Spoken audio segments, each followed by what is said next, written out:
Hello crafting friends, and welcome to Crescent Moon Crafts, where we always ask what's on the crafting table today.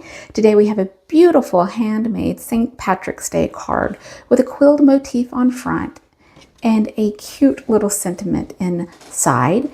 And this motif was inspired by another YouTuber, Sandy Allnock's Artventure, and I'll link her channel down below in the description box, as well as the video where I got the inspiration for this motif. Now she has drawn hers, but I thought that it would look beautiful quilled, and I decided to go ahead and use some different techniques to provide some texture as well as some Zentangle for these small hearts, and marry the two together, quilling and Zentangle, to create a new motif, if you will. So thank you, Sandy, for the inspiration. All right, time to head over to the project box. Before we do, make sure you grab those materials, pause the list and the slide and the shapes slide so that you can get familiar with what we're doing for this project. And then I will meet you back here at the crafting table where we'll go over those materials and tools before we get actually started into making the project. All right, let's get crafting.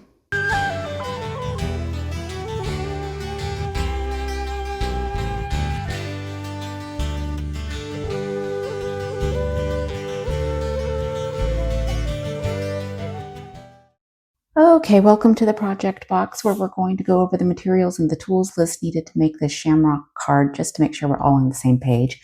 For the paper, you will need various shades of green. So I have 6 greens to choose from. I just chose 3 different shades, light, medium, and dark. I like to work in 3s when I'm doing colors, just to give it some variety and shading and stuff like that. You don't have to. You can choose 2 greens if you want to, or make it all one color of green, however you want to do it. But this is how I make this clover. So I have a light green for the light green. Mint would be my medium green. And then I have a Christmas green that would be the dark green.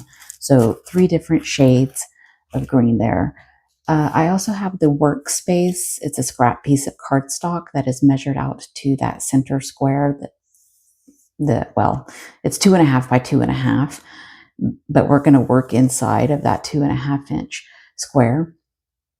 And this is just so I don't work on the card. I work on the space that I'm going to be applying the motif to, the clover to, on the card when I'm finally get it all made and finished. So this will be our workspace. And then I have the kit here for the actual strips that we're going to need. Okay, so just to double check here. Okay, so for the center coil, you're going to need 1 full strip, which for me is a 15 7/8 strip.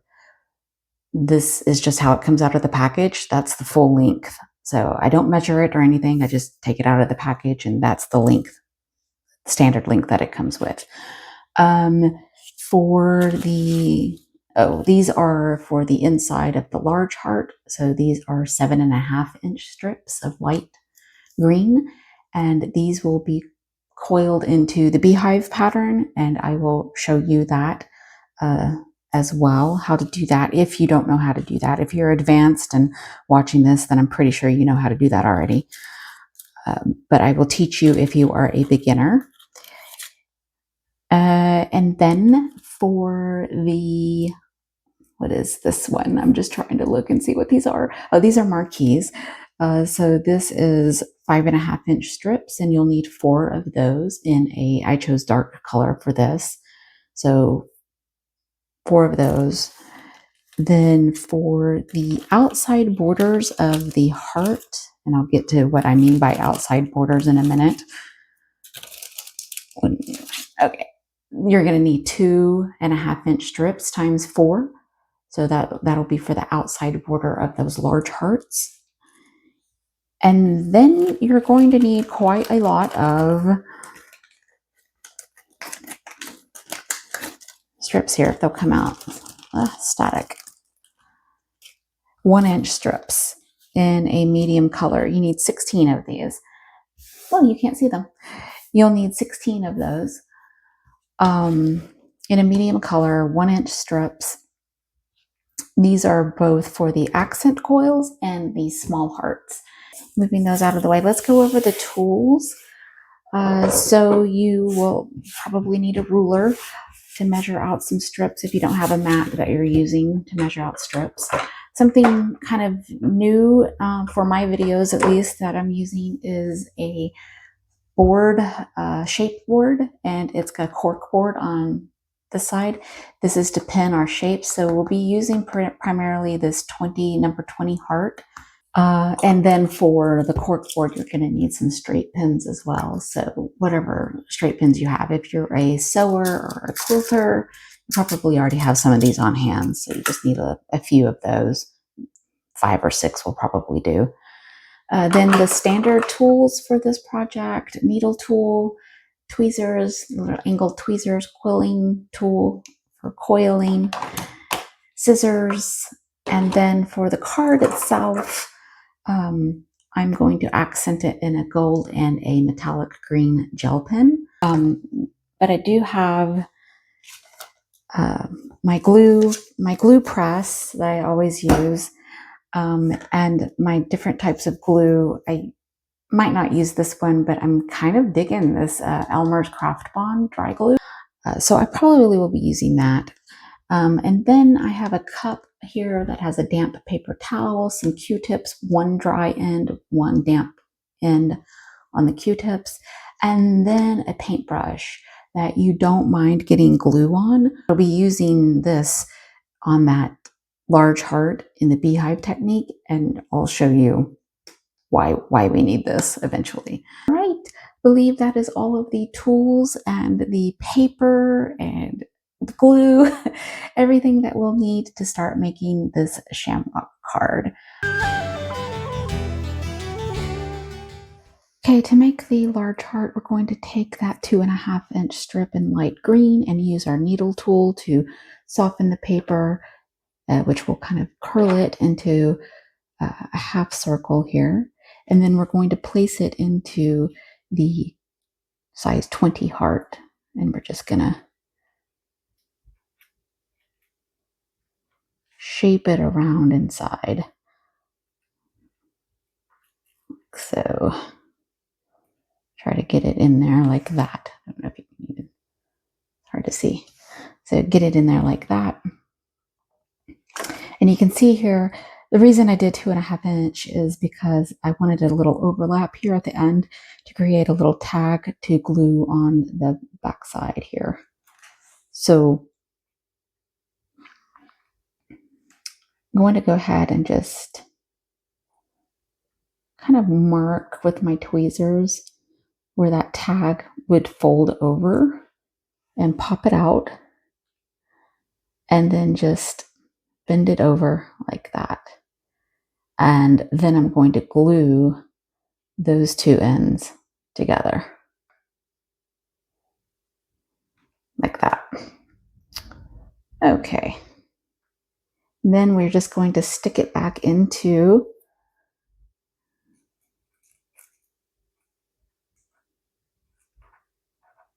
the shape and just press it down in there.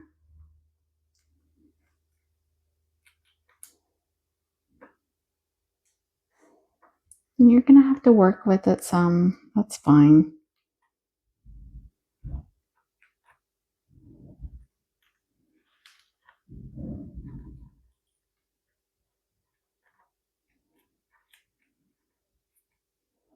And then just kind of using your tweezers to mold it to that shape. And you have to, I have found, squeeze the middle part of the valley of the heart there. You have to squeeze that together. Otherwise it doesn't shape right. And then you just kind of, you can also use your needle tool to smooth out the edge of the border like that. Okay.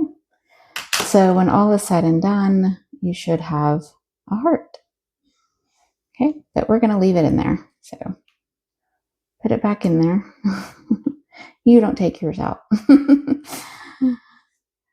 Okay, so leave it in there and just make sure it's just shaped all the way around that border as best as you can. Just something to give you a heart. And I'm just liking to make sure I get everything down into the crevices and the points are refined and everything is just smoothed out. Okay, that looks good. Then I'm going to get a dollop of glue already down onto my, whoops, need to open it, onto my glue board here. So onto my glue board, I'll be putting a dollop of glue, and you don't need much, but just a dollop. And be using more than what we normally would with that comes out of our glue press. So something like that. That might get you to making all four. If you need to add more than that, you certainly can. And then of course you're going to need your paintbrush and kind of just thin it out like that. I bet you anything that is way more than what you'll need for four. But we're going to get some glue on the brush like that, and we're just going to keep it damp right there in our cup while we're working on the beehive. Okay, so for the beehive maneuver to fill in our heart, you're going to take your quilling tool and you're going to put it onto the paper and you're going to roll away from you. Normally we curl towards us, but in the beehive we roll away. And, or at least that's how I've just always done it and been taught. So get it all the way up to the edge, and you want to, for this particular heart, you want to roll 5 times. So we're going to go ahead and just start it, and then we start our count. So 1, 2, 3, 4, 5 turns. And to measure, I just put the curl at the end of my finger, and this line of my index finger, I mark with my thumb. It's hard. And then I take my quilling tool out and I go down to where that line is on my finger, put the quilling tool there, and I roll up 5 times. So twist, and then 1, 2, 3, 4, 5. Careful not to unroll that first roll that we did. And if it does, you just roll it back up together like that. So we're going to continue to do this. So you would move the second curl to the tip of your finger, mark the line with your thumb, put the quilling tool on that line and on your finger. Okay. Now I know everybody's index fingers are different in different lengths, but so yours will turn out different. If you have like shorter fingers, longer fingers, whatever, but that's just the general, way to measure this. Eventually you'll get it to where you just know where to go automatically and you don't have to do this. Twist, 1, 2, 3, 4, and 5. And I took it off because I didn't want to uncurl that top one there. At the end, mark it, quilling tool, twist, 1, 2, 3, 4, and 5. Roll that up. It came undone a little bit. That's the beauty of the beehive, is that you can unroll the scrolls or roll them up tighter, or you can just make them kind of fit anywhere, really. It's really cool.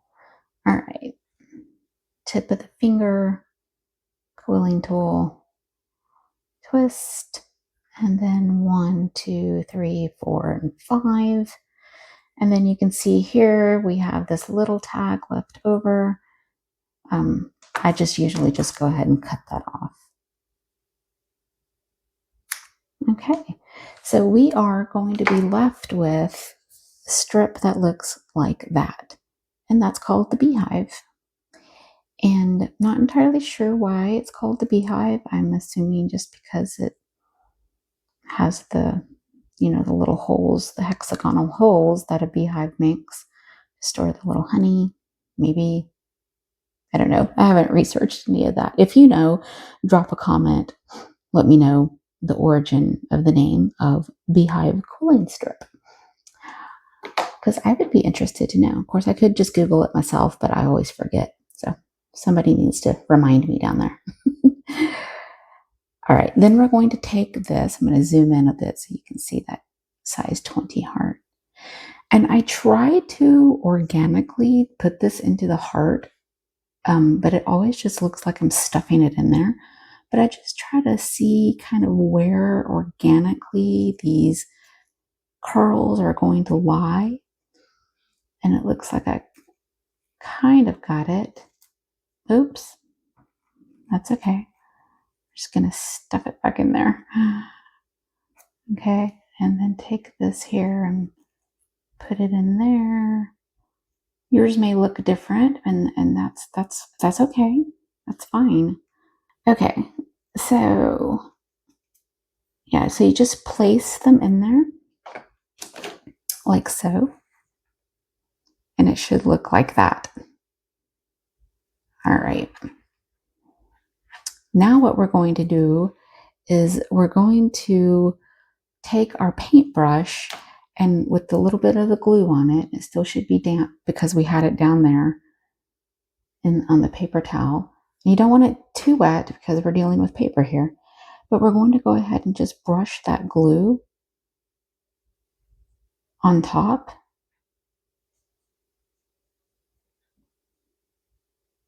And inside the crevices where those curls meet, and inside the border there where those curls are touching that border, as best as you can get it in there.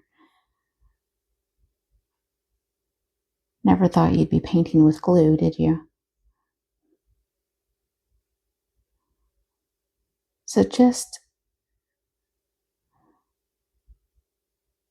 a little coating of glue will go quite a long way. And I just like to make sure everything's kind of laid down nice and flat. The other thing that this will do is it will stiffen up that beehive curl, making it not so springy, to where usually on a beehive curl, you have to be very careful with them because they are springy. They will pop up and pop out of shapes. So you do have to make sure that that's not going to happen. And this is one way to prevent that. But it's also the other way that we glue it to our border. And I like to get that valley glued because that is the one area that will spring up the most. If you have a little smaller brush that you would like to use, that's perfectly fine. This is, again, just something that I had extra on hand. Okay, that should do it. Now we're going to take our straight pens, and because I did, this is wet now, or damp from the glue, I do like to go ahead and pin it at those points that may lose its shape. So just those areas that might lose its shape. I don't see anything on this one that's going to cause me a lot of concern. But sometimes you can get a little bit more misshapen heart, and you'll need to just pin it out again, especially if your glue is causing it to shrink up a little bit. One more that I see right here on the edge. Hopefully that was clear and concise enough. All right, now you don't touch it for a good 5-10 minutes. And while you are letting this dry, you go on and make the small hearts. Okay, so to make the size 15 heart, we're going to take a 1-inch strip. I'm going to zoom out while I'm doing this and then zoom in when I make it. You're going to need 2 1-inch strips in a medium green, but we're going to take one of those strips and we're going to take our needle tool and we're going to soften it into a curl.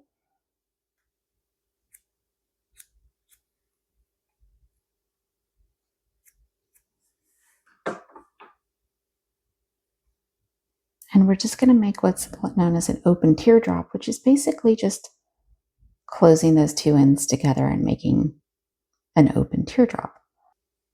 And then you take the other 1-inch strip and soften it just a bit. And then you'll grab your quilling tool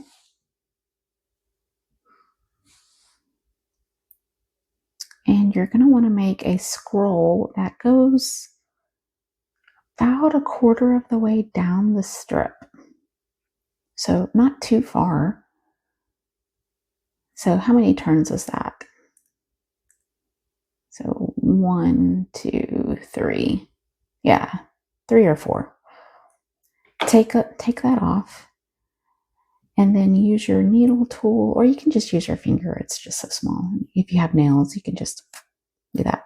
See, it curled it. So curl that tag and then you have that scroll. And what we're going to do is we're going to glue this scroll to this piece on the end. So we are going to be making a heart that looks like that. I like to kind of bend it out a little bit, scroll it up, roll it to where it meets the inside there. And then once I have that where I like it,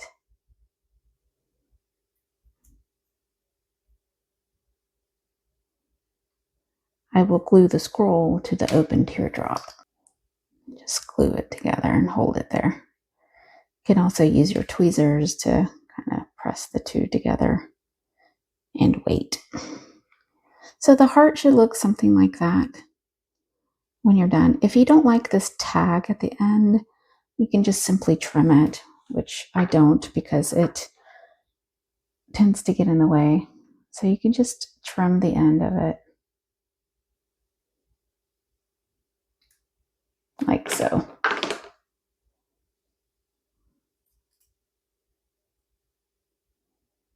Okay, that should be glued together. And we have that heart there. That should fit right about in there on our 15. All right, there. I think that'll work. That looks good. All right, now we're going to go back to our beehive heart, but you will need 4 of these. 4 of the open teardrop and scrolled hearts. All right, let's go back to the beehive and see if that is dry. I'm going to pull out the pins on the beehive, and what you'll do is you'll alternate between making a beehive heart and a small heart to let this one dry while you're making that one. Then this one will be completely dry while you're dealing with this one, and you just alternate between them. So go ahead and just gently grab with your tweezers a heart there, and if you may have some little bit of excess glue, you just go ahead and take that off. But that is what the large hearts for the card will look like, which will make the clover-like shape. And again, you'll need 4 of those. So I've already worked on my 4 beehive hearts, my 4 small hearts, and now I'm working on 4 marquee shapes in the dark green. And I'm just going to show you real quick how to make a marquee in case you don't know how to make it.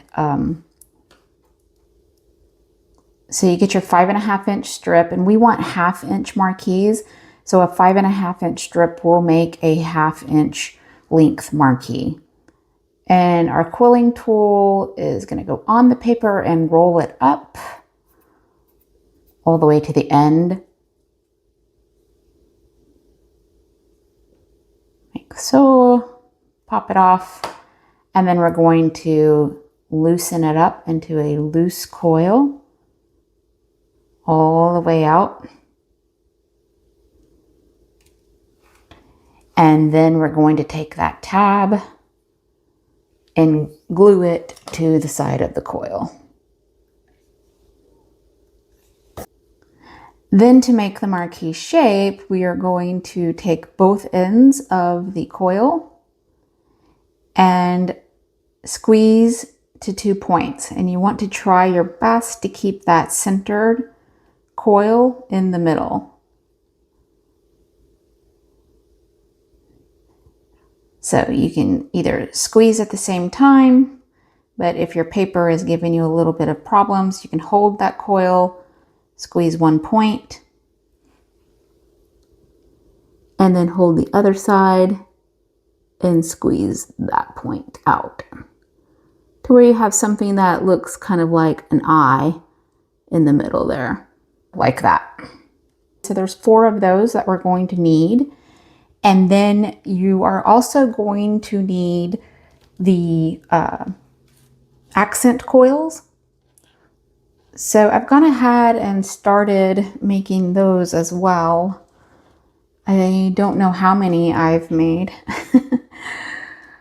Let's count here. So I've made what, 1, 2, 3, 4, 5, 6, 7. I made 7 of those. So you need 1 inch. I need another piece of paper. 1 inch strip in medium green. Take the tweezers, and then I'm just going to twist it around the tweezers like that. Because it is so small,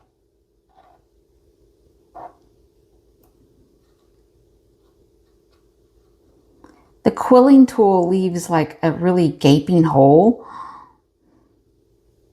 whereas the tweezers coil that center a lot. Now I know that this is entirely impossible to see on camera,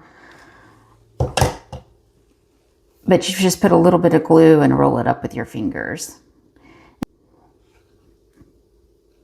So tiny, but hopefully that makes some sense.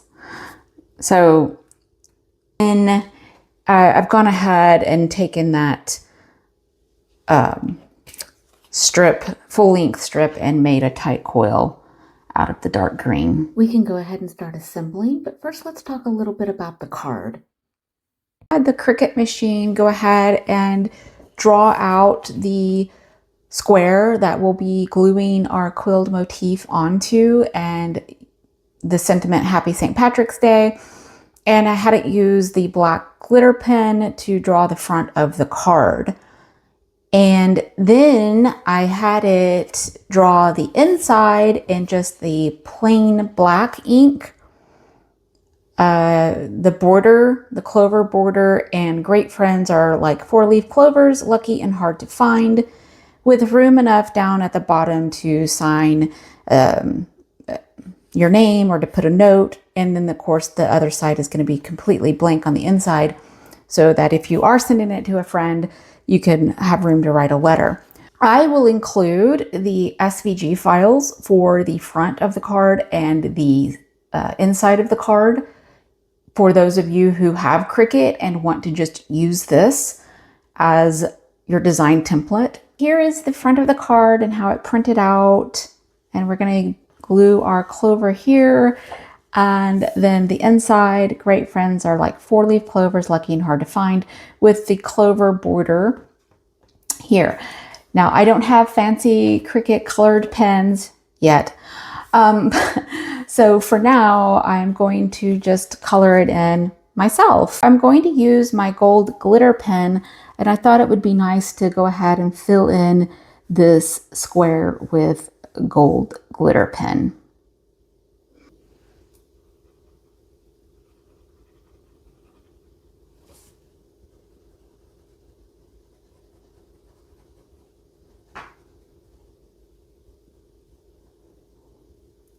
And there we are. Okay, so I'm going to let that dry, and then I want to bring the gold to the inside of the card as well. And so I thought maybe putting some gold on these curls here, filling those in just a little bit, some accents. And then I want to take the green gel pen, glitter gel pen, and I want to color in and fill in those clovers that are on the border there. All 4 of those are now done, and you can see it's got that little nice shimmer on it, and it's just really pretty. I don't even think the camera does it justice, but it's super pretty.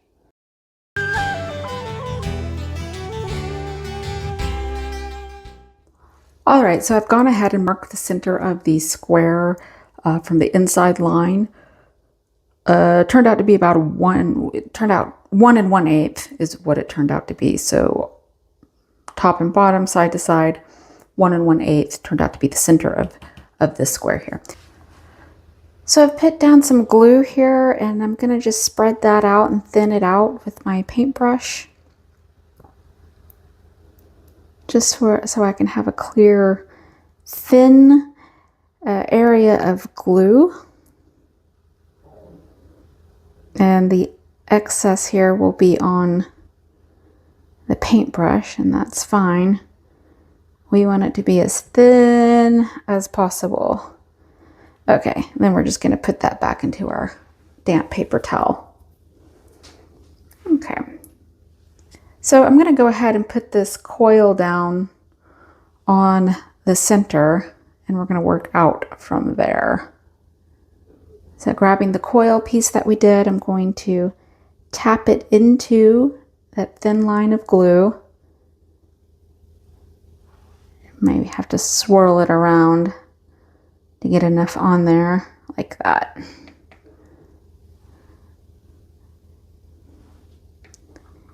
Heavier pieces require just a tad bit more glue. Then we'll just start assembling one heart at a time.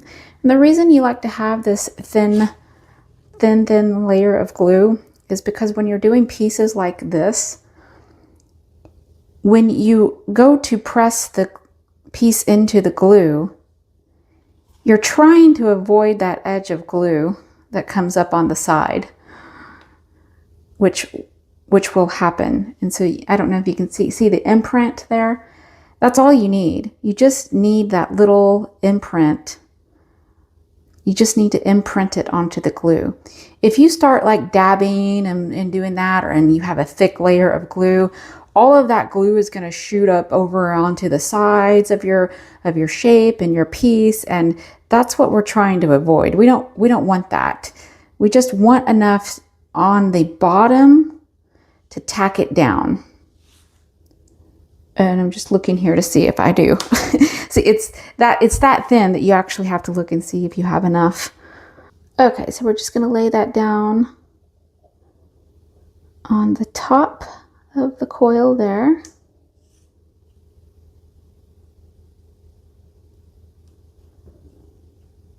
Okay, I'm going to kind of clean my fingers off just a smidgen. I don't want any sticky glue residue to bring it back up. All right, do the other one.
And there it is, a Happy St. Patrick's Day card with a beautiful handmade motif in the middle. And then a wonderful sentiment on the inside. Great friends are like four-leaf clovers, lucky and hard to find. I would love to get this in the mail. I think that would be just wonderful. So I hope you enjoyed making this with me. I hope you got to learn something, and I hope that you enjoyed it enough that you wouldn't mind hitting the like and or subscribe button. We have a lot of things upcoming in March at Crescent Moon Crafts, and I look forward to sharing them with you. Just remember, if you had a little bit of difficulty in making this, especially that beehive technique, practice is the best of all instructors. Until next time.